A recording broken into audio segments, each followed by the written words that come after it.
BBA, BCA, BCom computer కోర్సులో 100% placement లభించే ఏకైక డిగ్రీ కాలేజ్ కూకట్పల్లిలోని iCreate degree college. AP assembly సమావేశాలు కొనసాగుతున్నాయి. సోమవారం సభ ప్రారంభం కాగానే తీవ్ర ఉద్రిక్త పరిస్థితులు ఏర్పడ్డాయి.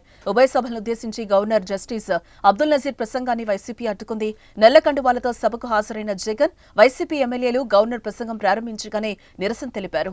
రాష్ట్రంలో శాంతి భద్రతలు క్షీణించాయని నినాదాలు చేశారు.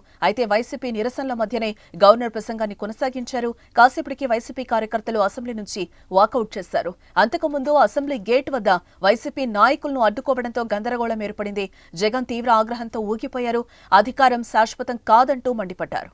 అధికారంలోకి వచ్చాక రాష్ట్రంలో శాంతి భద్రతలు క్షీణించాయని, వైసీపీ శ్రేణులపై దాడులు జరుగుతున్నాయని మాజీ సీఎం జగన్ పదే పదే ఆరోపిస్తున్నారు. దీనిపై అసెంబ్లీతో పాటు హస్తిన వేదికగా కూడా నిరసన కార్యక్రమాలకు ప్లాన్ చేశారు జగన్. బుధవారం ఢిల్లీలో ధర్నా చేయనున్నారు. ఈ నేపథ్యంలో నేడు ఢిల్లీ వెళ్లనున్నారు. ఈ మేరకు పార్టీ ఎమ్మెల్యేలు, ఎమ్మెల్సీలకు కీలక ఆదేశాలు జారీ చేశారు. ఎల్లుండి ధర్నా నేపథ్యంలో రేపటికల్లా అందరూ ఢిల్లీలో ఉండాలని ఆదేశించారు. ఇదిలా ఉంటే మొత్తం 5 రోజుల పాటు ఏపీ అసెంబ్లీ సమావేశాలు జరగనున్నాయి. బుధ, గురు, శుక్రవారాల్లో చంద్రబాబు ప్రభుత్వం అసెంబ్లీలో శాంతి భద్రతలు, పరిశ్రమలు, రాష్ట్ర ఆర్థిక పరిస్థితిపై 3 శ్వేతపత్రాలను ప్రవేశపెట్టనుంది. శుక్రవారంతో శాసనసభ సమావేశాలు ముగుస్తాయి.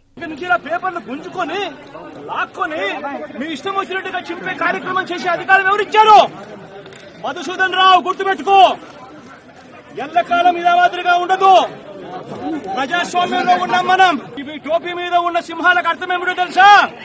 అధికారంలో ఉన్న వాళ్లకు సెల్యూట్ కొట్టడం కాదు, ప్రజాస్వామ్యాన్ని కాపాడడం కోసం మీరున్నారు. గుర్తుపెట్టుకోండి.